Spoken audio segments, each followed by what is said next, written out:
Hello प्यारे बच्चों, आपके सामने मैं सोमेश्वर पांडे आज आपके लिए एक अच्छा सा टॉपिक लेके आए हैं जिसका नाम है फर्स्ट ऑर्डर केमिकल रिएक्शन।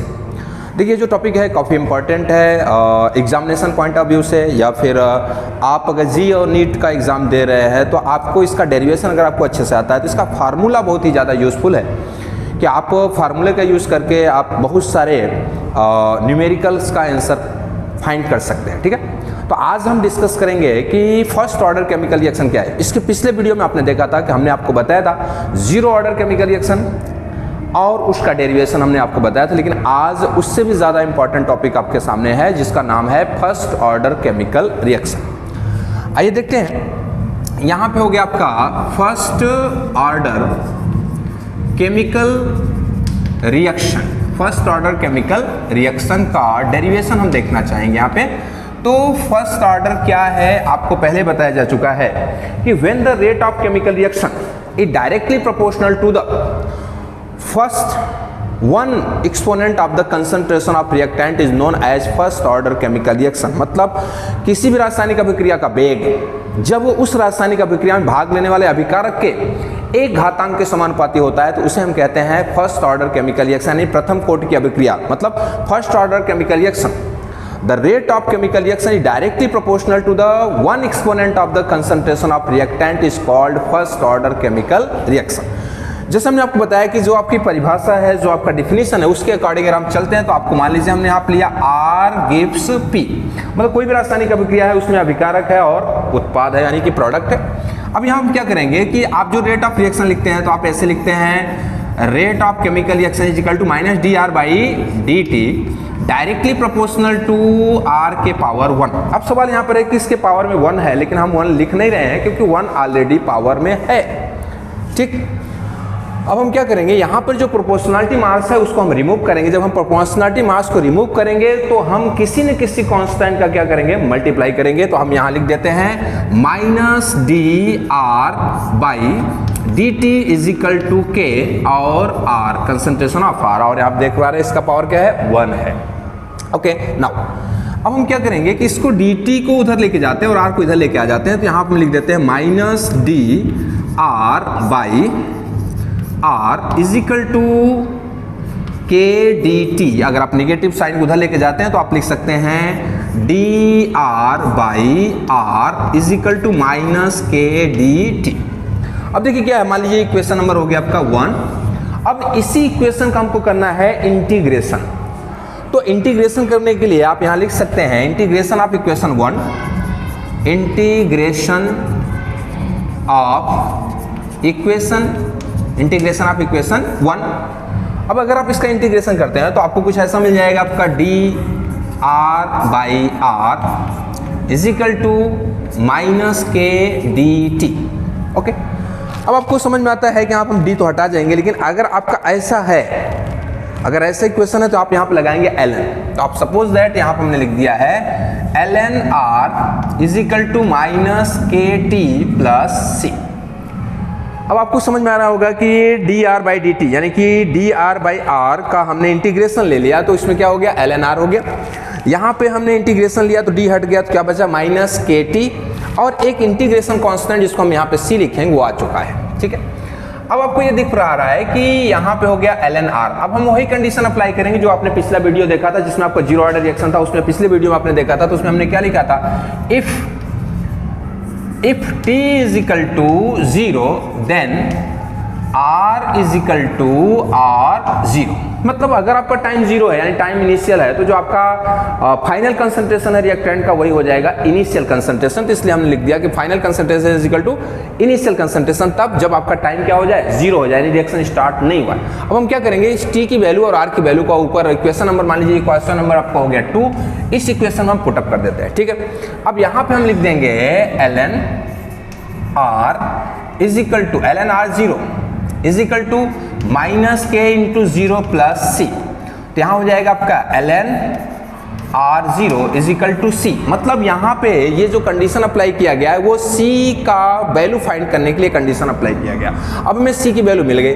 अब इस C की वैल्यू को हम क्या करेंगे, क्वेश्चन नंबर 2 में पुटअप कर देंगे। तो ठीक है, हम यहाँ लिख देते हैं ln R is equal to minus के टी प्लस ln R0, ठीक है। अब आपको पता है कि ln को जब भी हम लॉग में चेंज करते हैं तो 2.303 से मल्टीप्लाई कर देते हैं। तो अब इस इक्वेशन को हम क्या करेंगे कि ln को चेंज करके हम लॉग में लेके जाएंगे। तो अब यहाँ पे हम क्या करेंगे कि यहाँ पे हम 2.303 लॉग का मल्टीप्लाई कर देंगे, तो ln जो है वो 2.303 लॉग में चेंज हो जाएगा। तो हो जाएगा आपका 2.303 log concentration of R is equal to minus के टी प्लस 2.303 और यहाँ पे हो जाएगा आपका log R0, ठीक है। अब हम क्या करेंगे कि यहाँ पे 2.303 को उस साइड लेके जाएंगे तो दोनों के डिवाइड में चला जाएगा। जब दोनों के डिवाइड में चला जाएगा तो कंडीशन कुछ ऐसा हो जाएगा, log R is equal to minus के T by 2.303 plus 2.303 log R0 by 2.303। अब आप देख पा रहे हैं कि ऊपर भी 2.303 है, नीचे भी 2.303 है। तो ऐसे कंडीशन में ये दोनों को हम क्या कर देंगे, कैंसिल कर देंगे।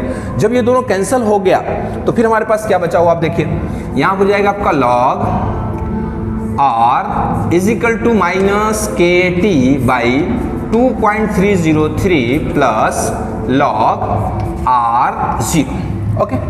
अब हम क्या करेंगे, इस इक्वेशन का कंपेयर करेंगे। इस इक्वेशन का कंपेयर करेंगे किसके थ्रू, इस इक्वेशन का कंपेयर करेंगे हम y is equal to m x plus c. तो आप यहां लिख देते हैं y is equal to m x plus c. जब हमने इस इक्वेशन को y is equal to m x plus c से कंपेयर किया है तो आपको ये पता है कि y एक्सिस में हमें लेना है log r, x एक्सिस में लेना है हमको टाइम यानी t, और जो आपका इंटरसेप्ट होगा वो होगा log r0 के, और जो आपका स्लोप होगा वो होगा माइनस के बाई 2.303। तो आइए देखते हैं, ये मान लीजिए इक्वेशन नंबर 3 है और इक्वेशन नंबर 3 से हम ग्राफ प्लॉट करेंगे y is equal to m x plus c से। तो सबसे पहले हम y एक्सिस पे लेंगे, ये हो गया y एक्सिस, और यहाँ पे हमने ले लिया है क्या, x एक्सिस। तो y एक्सिस पे हम लेंगे log r, तो y एक्सिस पे हमने ले लिया है log r। x एक्सिस पे हमको लेना है t, मतलब टाइम आप ले सकते हैं। फिर आपको पता है कि ये जो इक्वेशन है that is the straight line equation है, तो ये स्ट्रेट लाइन आने वाला है, तो कुछ ये ऐसे आने वाला है, ठीक है। अब यहाँ पे हमको क्या दिख रहा है कि जो इंटरसेप्ट है, इंटरसेप्ट मतलब ये जो वैल्यू है ये हो जाएगा आपका log, यहाँ आप लिख देंगे R0, और जो स्लोप की वैल्यू है, स्लोप की वैल्यू यानी यम से, तो यम से जो हम फाइंड करेंगे स्लोप की वैल्यू, तो ये हो जाएगा माइनस, यानी कि यहाँ आप लिख सकते हैं slope is equal to minus K by 2.303, मतलब जो स्लोप की वैल्यू होगी वो माइनस के बाई 2.303 के इक्वल होगी, ठीक है। अब हम क्या करेंगे कि इस 2.303 के इधर लेके आते हैं और इसको हम कहाँ लेके जाते हैं, उधर लेके जाते हैं। अब ये माइनस वैल्यू इधर आएगी तो प्लस में आएगी, और इधर ये प्लस में वैल्यू है उधर जाएगी तो माइनस में चली जाएगी। तो आप इसको हम ले लेते हैं, तो इस वैल्यू को हम लेफ्ट साइड लेके आते हैं, तो हो जाएगा आपका के टी बाई 2.303। आप देख पा रहे हैं इस वैल्यू को हम लेफ्ट साइड लेके आ रहे हैं, तो ये माइनस में वैल्यू है तो ये किस में चला जाएगा, प्लस में। तो उसके बाद ये वैल्यू को हम उधर लेके जाएंगे तो क्या हो जाएगा आपका, इक्वल कुछ साइड लेके जाएंगे तो हो जाएगा आपका log R0 minus log R। अब आपको पता है कि अगर आप log के बारे में थोड़ा सा जानते हैं तो आपको पता है कि अगर log माइनस में है तो कहाँ चला जाता है, डिवाइड में। log का एक छोटा सा रूल आपको बता दें कि log में अगर मल्टीप्लिकेशन है तो प्लस में चला जाता है, प्लस है तो मल्टीप्लिकेशन में चला जाता है। अगर log माइनस में है तो डिवाइड में चला जाता है, और डिवाइड में है तो माइनस में चला जाता है। तो आप यहाँ देख पा रहे हैं कि ये जो वैल्यू है वो log में है और log की वैल्यू किस में है, माइनस में है। तो ऐसी कंडीशन में इसको हम किस में डिवाइड, इसमें किसको भेज देंगे, हम डिवाइड में भेज देंगे। तो आप यहाँ लिख सकते हैं K T by 2.303 is equal to, आप यहाँ लिख सकते हैं log R0 by R, okay. ये वैल्यू हो गई, यानी जो आपका माइनस में वैल्यू थी वो किसमें चला गया, डिवाइड में वैल्यू चला गया। अब इसको हम क्या करेंगे, यहाँ पर हम लिख देंगे k is equal to 2.303 by t log R0 by R, okay. Now तो t is equal to 2.303 by k log R0 by R, okay. अब यहाँ पे देख लीजिए कि ये हमने जो फार्मूला डिराइव किया है इस फार्मूले का यूज बहुत ज़्यादा होता है, ये आपका हो गया। मतलब फर्स्ट ऑर्डर रिएक्शन के लिए rate constant is equal to 2.303 by T log initial concentration by final concentration. यहाँ पे टी इज इक्वल टू, अगर आपको टाइम कैलकुलेट करना है तो आप t is equal to 2.303 by के log initial concentration by final concentration. अब देखिए क्या है कि ये जो आपका डेरिवेशन है ये फर्स्ट ऑर्डर रिएक्शन का डेरिवेशन है, और हमें ये समझ में आता है कि आपको फर्स्ट ऑर्डर डेरिवेशन अच्छे से समझ में आ चुका होगा। अब उसके बाद में हम फर्स्ट ऑर्डर रिएक्शन के लिए कैलकुलेट करेंगे हाफ लाइफ पीरियड, यानी हाफ लाइफ पीरियड क्या होता है उसको अपने कैलकुलेट करना चाह रहे हैं। ठीक है, तो ये आप अच्छी तरह से देख लीजिए और इसको वीडियो को बीच बीच में रोक करके आप अच्छी तरह से अपने नोटबुक पे इसको सॉल्व कीजिए, प्रैक्टिस कीजिए, क्योंकि ये बोर्ड एग्जामिनेशन के लिए काफ़ी इंपॉर्टेंट है। और इसके साथ साथ ये जो दोनों फार्मूला हैं, ये दोनों फार्मूले से न्यूमेरिकल आता है, चाहे आप बोर्ड एग्जाम में हो या फिर जी नीट एग्जाम में हो, इस फार्मूले को अच्छे से आपको लर्न रखना है। ठीक है, अब हम लोग पढ़ने जा रहे हैं हाफ लाइफ पीरियड, यानी फर्स्ट ऑर्डर रिएक्शन के लिए हाफ लाइफ पीरियड क्या होगा। आइए देखते हैं। हाफ लाइफ पीरियड यानी half life period for the first order reaction. अब हाफ लाइफ पीरियड क्या है, मैंने इसके पिछले वीडियो में भी आपको बताया था कि किसी भी रेडियो एक्टिव एलिमेंट्स के इनिशियल अमाउंट का हाफ होने में जो भी टाइम लगता है उसे हम कहते हैं हाफ लाइफ पीरियड। फिर से सुन लीजिए, हाफ लाइफ पीरियड स्पेशली सिर्फ रेडियो एक्टिव एलिमेंट्स के लिए आता है। तो मैंने आपको क्या बताया, हाफ लाइफ पीरियड क्या है, यानी किसी भी रेडियो एक्टिव एलिमेंट्स का इनिशियल अमाउंट का हाफ होने में जो टाइम लगता है उसी को हम कहते हैं हाफ लाइफ पीरियड। और जो हाफ लाइफ पीरियड है उसको हम शो करेंगे टी हाफ से। तो अगर सपोज दैट यहां हमने लिख दिया if T is equal to T half then R is equal to R 0/2। ध्यान रखिएगा, अगर आपने इनिशियल जो आपका कंप्लीट टाइम था उस टाइम को इनिशियल टाइम में चेंज कर दिया, यानी कि टी हाफ कर दिया, तो जो आपका फाइनल टाइम होगा वो इनिशियल टाइम का क्या हो जाएगा, हाफ हो जाएगा। तो T is equal to T half कर दिया, जो फाइनल टाइम था उसको हमने क्या कर दिया, हाफ कर दिया। तो जो आपका फाइनल कंसंट्रेशन होगा वो इनिशियल कंसंट्रेशन का क्या हो जाएगा, हाफ होने में। वही मैंने आपको बताया कि किसी भी रेडियो एक्टिव एलिमेंट्स के इनिशियल कंसंट्रेशन का हाफ होने में जो भी टाइम लगता है उसी को हम कहते हैं हाफ लाइफ पीरियड। फिर से सुन लीजिए, किसी भी रेडियो एक्टिव एलिमेंट्स का इनिशियल अमाउंट का हाफ होने में जो भी टाइम लगता है उसी को हम कहते हैं हाफ लाइफ पीरियड। अब हम क्या करेंगे, ये जो टी है, यहाँ पे जो टी दिख रहा है, इस टी के प्लेस पे हम रखेंगे टी हाफ और आर के प्लेस पे रखेंगे हम आर 0/2, यानी कि टी के प्लेस पे टी हाफ और आर के प्लेस पे, नीचे जो आर है उस आर के प्लेस पे हम रखेंगे आर 0/2। तो आइए देखते हैं। तो ये फार्मूला हो गया आपका T is equal to 2.303 by के लॉग आर 0/r। ओके, अब वैल्यू पुटअप करेंगे तो टी के प्लेस पे हम लिख देते हैं टी हाफ, मतलब half life period is equal to, यहाँ पे लिखेंगे 2.303 बाई के। आफ्टर देन लॉग, उसके बाद में ये हो गया आपका इनिशियल कंसंट्रेशन। अभी जो फाइनल कंसंट्रेशन आप देख रहे हैं, फाइनल कंसंट्रेशन के प्लेस पे क्या रखेंगे, इनिशियल कंसंट्रेशन का हाफ, यानी कि हो जाएगा आपका आर 0/2। ओके, अभी जो R 0/2 है वो 2 ऊपर चला जाएगा, R 0 क्या हो जाएगा, कैंसिल हो जाएगा। तो आप ऐसा लिख सकते हैं 2.303 लॉग 2 R 0/r, और यहाँ पे क्या रखेंगे हम के इनटू, अब यहाँ पे हो जाएगा आपका R0, ये और ये क्या हो जाएगा, कैंसिल हो जाएगा। तो आप यहाँ लिख सकते हैं 2.303 लॉग 2 बाई के। अब आपको पता है कि log 2 की वैल्यू होती है 0.3010, वो वैल्यू आप यहाँ पुटअप कर दीजिए, तो हो जाएगा आपका 2.303 इंटू 0.3010 बाई के। तो जो पूरी वैल्यू आएगी तो आपकी हो जाएगी T half is equal to 0.693 by के।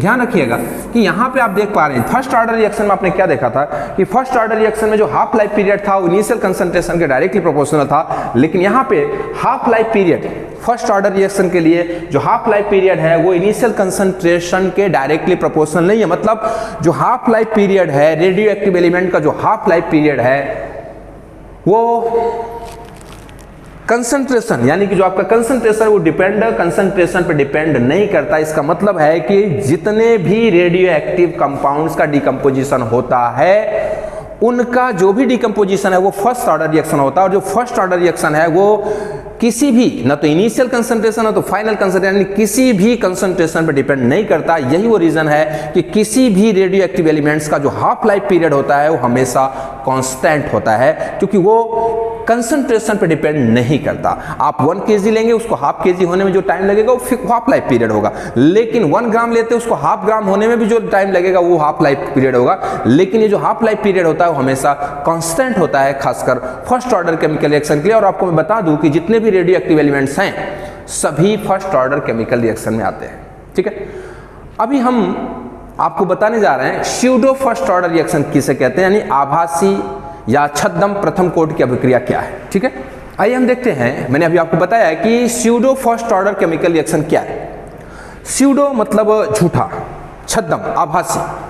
जैसे मान लीजिए कि किसी भी केमिकल रिएक्शन में एक से ज्यादा रिएक्टेंट हैं, उसमें से एक रिएक्टेंट का कंसंट्रेशन बहुत हाई है और दूसरे रिएक्टेंट का कंसंट्रेशन बहुत ही लो है। ध्यान रखिएगा कि अगर मान लेते हैं कि कोई भी केमिकल रिएक्शन है उसमें एक से ज्यादा रिएक्टेंट है, अगर एक से ज्यादा रिएक्टेंट है उसमें एक रिएक्टेंट का कंसंट्रेशन बहुत ही कम है और दूसरे रिएक्टेंट का कंसंट्रेशन बहुत ही ज्यादा है, तो जो रेट ऑफ रिएक्शन डिपेंड करेगा वो लेस कंसंट्रेशन कॉन्टेनिंग रिएक्टेंट पे, यानी कि जिस कंसंट्रेशन है, जिस रिएक्टेंट का कंसंट्रेशन लेस है उसी पे रेट ऑफ रिएक्शन डिपेंड करेगा। जिसका कंसंट्रेशन हाई है उसके कंसंट्रेशन में निग्लेजिबल चेंज होगा। तो ऐसे रिएक्शन अगर आपको दिखाई दे तो उसको आप कह सकते हैं pseudo first order chemical reaction. जैसे एक एग्जांपल मैं आपको दूं कि जैसे मान लीजिए कि दो कैंडिडेट मंदिर के बाहर बैठ करके भीख मांग रहे हैं। तो दो कैंडिडेट मंदिर के बाहर बैठ करके भीख मांग रहे हैं। अब दोनों कैंडिडेट सुबह से लेकर शाम तक भीख मांगते हैं और उसके बाद में उन दोनों कैंडिडेट को एक एक रुपए मिलता है। फर्स्ट कैंडिडेट को भी 1 रुपए मिलता है, सेकंड कैंडिडेट को भी 1 रुपए मिलता है। अब दोनों क्या है कि मंदिर में जाते हैं। मंदिर में जाने के बाद में फर्स्ट कैंडिडेट ने भी पूरा का पूरा 1 रुपए दान पात्र में डाल दिया और दूसरे कैंडिडेट ने भी पूरा का पूरा 1 रुपए दान पात्र में डाल दिया। इसका मतलब क्या है कि दान देने की प्रक्रिया में दोनों कैंडिडेट ने फुल पार्टिसिपेट किया, यानी कि दोनों कैंडिडेट ने अपना पूरा का पूरा अमाउंट दान पात्र में डाल दिया। ऐसे कंडीशन में ये जो रिएक्शन होगा वो हो जाएगा सेकंड ऑर्डर रिएक्शन। मतलब दान देने की प्रक्रिया में पहला कैंडिडेट ने भी पूरी तरह पार्टिसिपेट किया और दूसरे कैंडिडेट ने भी पूरी तरह से पार्टिसिपेट किया। इसका सीधा सा मतलब है कि अभी ऑर्डर ऑफ रिएक्शन कितना हो जाएगा 2। लेकिन हम अब कंडीशन थोड़ा सा चेंज करते हैं। दोनों कैंडिडेट दूसरे दिन सुबह वापस मंदिर के बाहर आते हैं, भगवान से प्रार्थना करते हैं कि हे भगवान, हमें आज ज्यादा भीख मिले तो हम आपको चढ़ावा चढ़ाएंगे, ठीक है। ऐसे कैंडिडेट में, ऐसे कंडीशन में दोनों कैंडिडेट वापस मंदिर के बाहर बैठ जाते हैं। दोनों दिन भर काम करते हैं, यानी दोनों दिन भर भीख मांगते हैं। भीख मांगने के बाद में एक कैंडिडेट को, एक भिखारी को 1 रुपए मिलता है और दूसरे भिखारी को 1 करोड़ रुपए मिलता है। ध्यान समझिएगा, एक भिखारी को दिन भर काम मतलब भीख मांगने के बाद 1 रुपए मिला और दूसरे भिखारी को दिन भर भीख मांगने के बाद 1 करोड़ रुपए मिला। अब वापस वो दोनों के दोनों भिखारी मंदिर के अंदर जाते हैं और 1 रुपए, पहला भिखारी भी 1 रुपए डालता है, जिसको 1 रुपए दिन भर में 1 रुपए मिले थे वो भी 1 रुपए डालता है। दूसरा भिखारी भी 1 ही रुपए डालता है, यानी कि दोनों ने 1-1 रुपए का दान किया। लेकिन अब सवाल यहां उठता है कि असली भिखारी कौन है। दान देने की प्रक्रिया में दोनों लोगों ने भाग लिया, यानी दान तो दोनों लोगों ने दिया, लेकिन एक भिखारी ने अपना पूरा का पूरा दान दे दिया और दूसरे भिखारी ने अपने अमाउंट का निग्लेजिबल दान किया, यानी 1 करोड़ रुपए में से उसने 1 रुपए दान किया। इसका मतलब है कि जो दूसरा भिखारी है उसके अमाउंट में कोई चेंज नहीं आ रहा, जबकि जो पहला भिखारी है उसके अमाउंट में टोटल चेंज हो गया। अब अगर आप देखेंगे तो दान देने की प्रक्रिया में दोनों लोगों ने पार्टिसिपेट किया, लेकिन असली दानी कौन हुआ? जिसके पास 1 रुपए था। तो इसका सीधा सा मतलब हमारा ये मतलब है कि स्यूडो, यानी देखने के लिए आपको लग रहा है कि ऑर्डर ऑफ रिएक्शन 2 है, लेकिन एक्चुअल जब आप एक्सपेरिमेंट फाइंड करते हैं, एक्सपेरिमेंटल वैल्यू फाइंड करते हैं, तो आपको लगता है कि ऑर्डर ऑफ रिएक्शन कितना है? 1 है। तो वही प्रोसेस यहां पे हम आपको बताने की कोशिश कर रहे हैं कि अगर कोई भी ऐसा केमिकल रिएक्शन है जिसमें 2 रिएक्टेंट पार्टिसिपेट कर रहे हैं और एक रिएक्टेंट का कंसंट्रेशन बहुत ही लेस है और दूसरे रिएक्टेंट का कंसंट्रेशन बहुत हाई है, तो जो दूसरा रिएक्टेंट है उसके कंसंट्रेशन में नेग्लिजिबल वैल्यू होता है, इसलिए यानी इसके कंसंट्रेशन में नेग्लिजिबल चेंज होता है, इसलिए ऑर्डर ऑफ रिएक्शन किसी लेस कंसंट्रेशन कंटेनिंग रिएक्टेंट पे डिपेंड करता है, इसीलिए उसको हम कहते हैं स्यूडो फर्स्ट ऑर्डर रिएक्शन। मतलब आपको दिखाई ऐसा देगा कि उसका ऑर्डर ऑफ रिएक्शन 2 होगा, लेकिन एक्चुअल में जब आप एक्सपेरिमेंट वैल्यू निकालेंगे तो आपको मिलेगा ऑर्डर ऑफ रिएक्शन 1 है। आइए देखते हैं एक एग्जांपल से। जैसे मान लीजिए कि यहाँ हो गया आपका एथाइल एसीटेट, मतलब CH3COO और C2H5। अब इसके साथ हमने क्या कर दिया, H2O को ऐड कर दिया और यहाँ पे हो गया आपका acetic acid COOH plus C2H5OH। जरा ध्यान से देखिएगा, एथाइल एसीटेट का ये एक्वस है, यानी एक्वस एथाइल एसीटेट का रिएक्शन किसके साथ हुआ, वाटर के साथ हुआ। इसके साथ में उसमें जो मतलब रिएक्टेंट प्रेजेंट था वो कौन था, एसिड। जब इसका पूरी तरह रिएक्शन हुआ तो आपका एसिटिक एसिड बना और एथिल अल्कोहल बना। अब जरा देखिए, अगर ये वाटर ना होता तो ये रिएक्शन पॉसिबल नहीं था। इसका मतलब है कि वाटर का होना कंपलसरी है, इसका होना भी कंपलसरी है, यानी कि दोनों का होना कंपलसरी है। अभी आपको ऐसा लग रहा है कि ये जो रिएक्शन हो रहा है उसमें 2 पार्टिसिपेट कर, यानी 2 रिएक्टेंट पार्टिसिपेट कर रहा है, ये रिएक्टेंट पार्टिसिपेट कर रहा है और ये रिएक्टेंट पार्टिसिपेट कर रहा है। इसका मतलब इसका ऑर्डर ऑफ रिएक्शन कितना है, 2। लेकिन अब जरा से देखिए, जैसे हम यहां लिखते हैं कि इसका कंसंट्रेशन है 0.01 मोलरिटी और आपको पता है इसका वाटर का कंसंट्रेशन हमेशा कांस्टेंट होता है 55.55, यानी कि 298 केल्विन टेंपरेचर पे वाटर का कंसंट्रेशन हो गया 55.55 और इसका जो कंसंट्रेशन है वो 0.01 मोलरिटी है। अब जरा देखिए, ये जो रिएक्टेंट है ये पूरा का पूरा यानी 0.01 मोलरिटी, इसका पूरा का पूरा पार्ट किस में चला गया, प्रोडक्ट में चला गया। जितना कंसंट्रेशन इसका था उतना ही कंसंट्रेशन इसका भी जाएगा। जब इसका कंसंट्रेशन उतना जाएगा तो हो जाएगा आपका 0.01।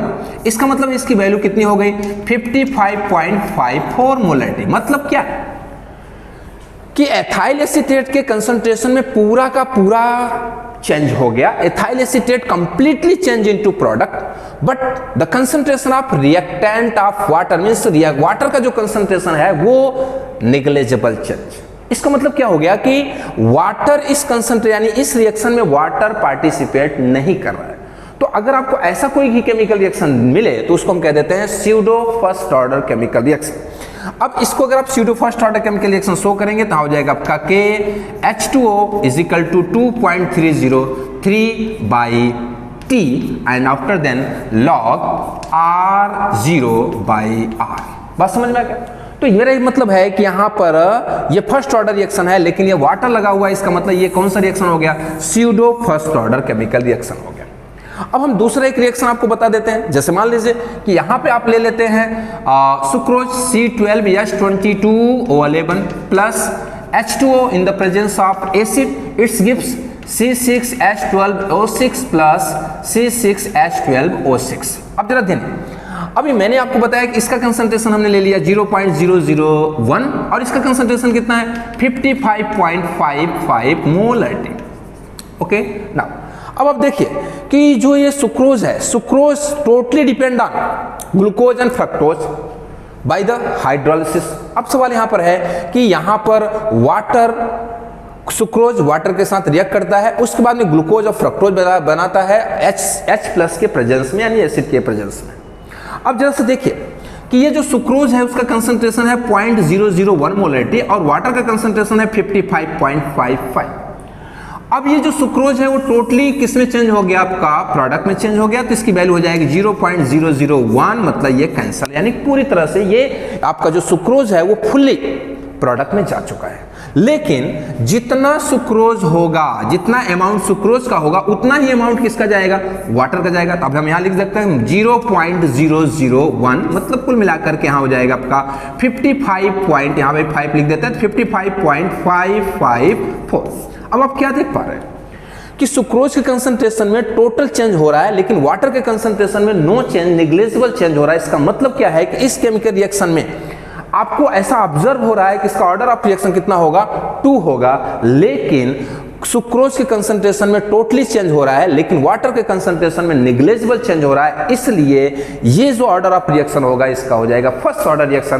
तो अगर आपको ऐसा कोई भी केमिकल रिएक्शन दिखाई दे जिसमें से एक रिएक्टेंट का कंसंट्रेशन बहुत लेस हो और दूसरे रिएक्टेंट का कंसंट्रेशन बहुत हाई हो, तो जो लेस कंसंट्रेशन रिएक्टेंट है उसका टोटल चेंज किसमें हो रहा है, प्रोडक्ट में, लेकिन जो हायर कंसंट्रेशन रिएक्टेंट है उसके प्रोडक्ट में निग्लेजिबल चेंज हो रहा है। तो इस टाइप का आपको कोई भी केमिकल रिएक्शन अगर आपको दिखे तो उसको आप pseudo first order chemical reaction कह सकते हैं। ठीक है, तो आई होप कि आज का वीडियो आपको अच्छा लगा होगा। आप फर्स्ट ऑर्डर रिएक्शन और स्यूडो ऑर्डर रिएक्शन को अच्छे से आप समझ गए होंगे।